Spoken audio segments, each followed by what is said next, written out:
Welcome everyone. Today I will be presenting my analysis on a hotel reservation dataset which I carried out in SQL database. This is a part of an internship task. So before we start off with the syntaxes and analysis, let me give you a quick explanation of the dataset about its features and the columns present in it. So we have various columns such as booking ID, number of adults, number of children, number of weekend nights, number of weeknights, type of meal plans, room reserved, type, the lead time, the arrival time, and market segment type, average price per room, booking status. Many of these columns are self-explanatory, but columns such as lead time, it means the number of days between booking and arrival. Means market segment type includes offline or online market, and booking statuses include cancelled or confirmed, not cancelled, and type of meal plans include meal plan 1, 2, which is basically related to vegetarian or non-vegetarian, I presume, and different types of room reserved, which are again deluxe or suite, different types of rooms present in the hotel. So this was the basic overview of the dataset. Let's start off with the question number 1, which was what was the total number of reservations in the dataset. So for this I have used the syntax select count star, and this is for to count all the rows in the table, and then I have set it as total reservations, which will show the output named as total reservations, and from Mentorness, which is the name of the database, and hotel table, which is the name of the table. And this query will help me find the number of total reservations in the dataset. And so the answer was 700. Next question was which meal plan is the most popular among guests.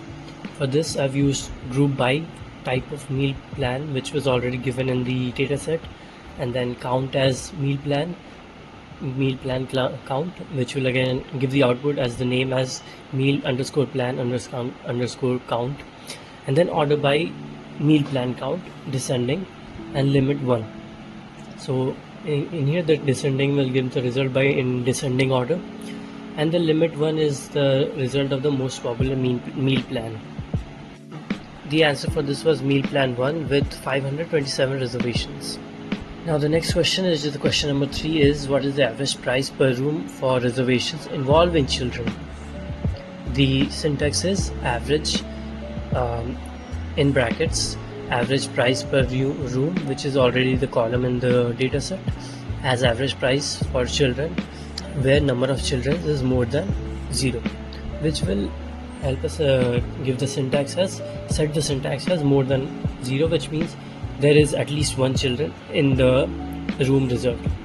And the result for this was, the output for this was 144.568, which is the average number. Next question was how many reservations were made for the year 2017. So this question I was not able to query successfully. I tried it with star to date, which is a function in dataset. This converts the arrival date to the date format, because the date format in the dataset is different from the date, month and year format, which is the standard format. Then we choose the arrival date because we are targeting that column, then year, in which I set 12 where equals to 2017, and the query for this was coming, the output for this was coming as 0, so I could not get the job done for this question. Now the next question was what is the most commonly booked room type. So the syntax was group by room type reserved, count as room type count, order by room type count descending, and limit 1. So this will group the results by room type first of all, then the count reservations for each room, then it will count in descending order, and then the limit 1 is to limit the most commonly booked room. So the most commonly booked room, the output was 534 bookings. For question number 6, it was how many reservations fall on weekend. So which means the number of weekends is supposed to be more than 0, at least 1. For this, the query was count star as weekend reservations where number of weekend nights is more than 0. So this counts the number of reservations with weekend nights in the first line. In the second line, it says it will help to filter the reservations with more than 0 weekend nights.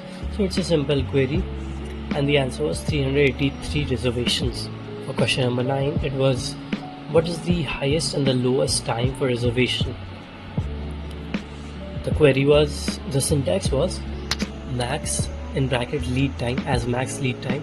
This helps us in finding the maximum lead time, and minimum, and then the next line was minimum lead, min is minimum, min lead time as min lead time, which on the contrary helps us find the minimum lead time for all rows, and the highest was 443 lead time, and the lowest was obviously 0. Again, a bit of a simple query. Question number 8, it was what is the most common market segment for reservations? Market segment type for reservations. As I already explained, there was different types such as online or offline in the dataset.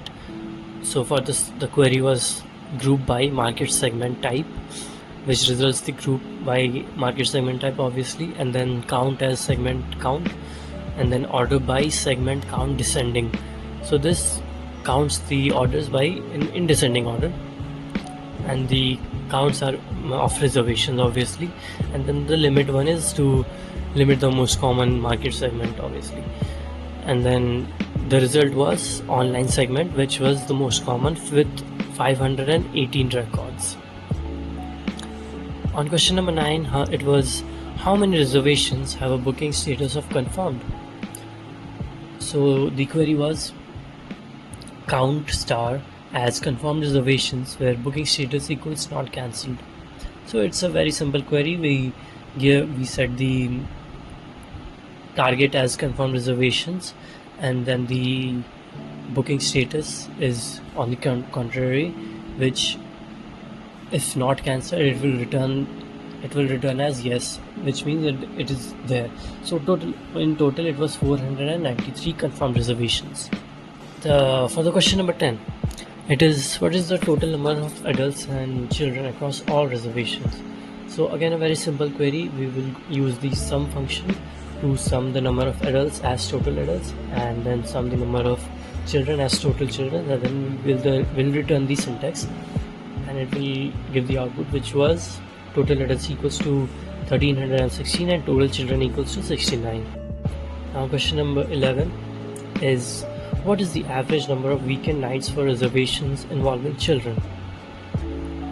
The query is average. We'll use the average function as avg, then we'll set the target as number of weekend nights as weekend nights with children where number of children is more than 0.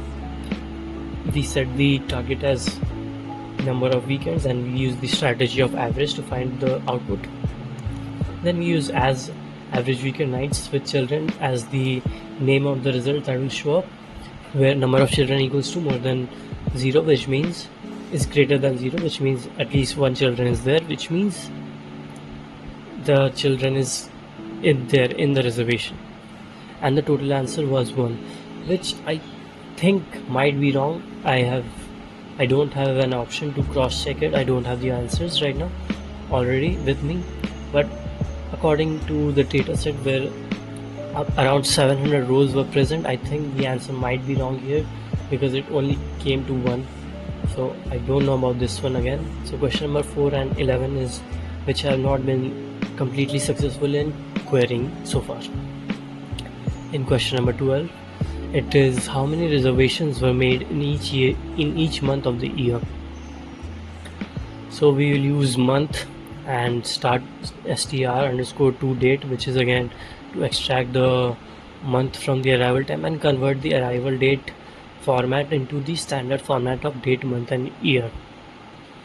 Then we'll use count as the average reservations and group by month, order by month.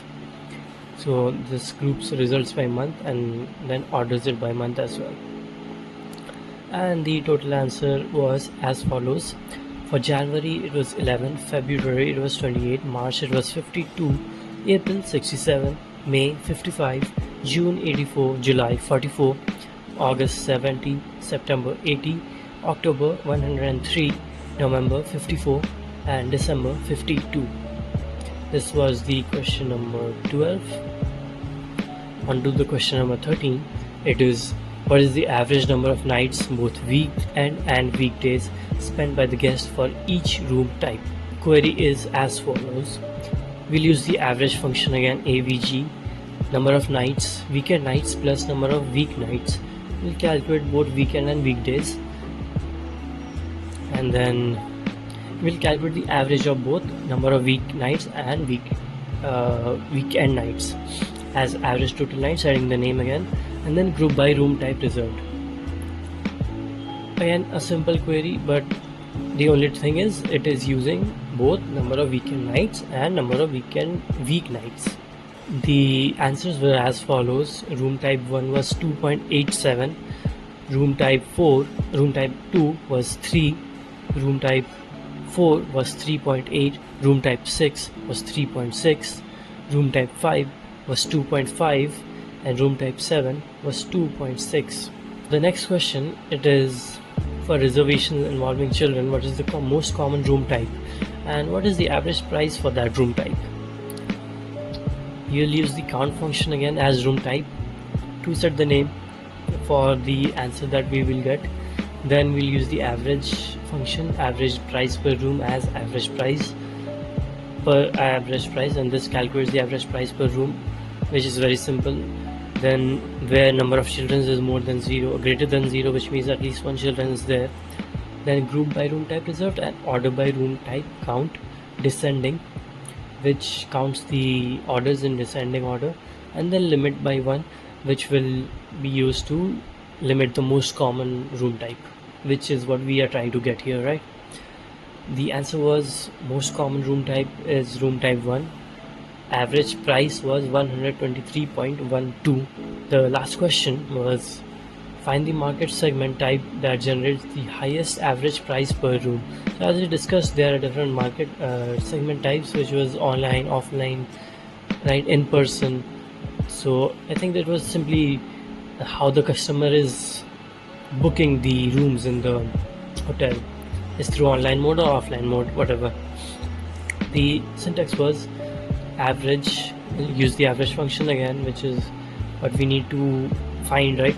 And then average price per room as average price, group by market segment type, order by average price descending, which will again help to find the average price in descending order, and so the highest price can be found. Then limit 1 to limit the market segment to the highest average price. And then the answer was online market generates the highest price per room, average price per room, which was at 112.45, which is also a little bit close to the average price per room of the last question, which was involving the children as well. So even with the children involved, it doesn't change the pricing too much or the costing for the customer too much.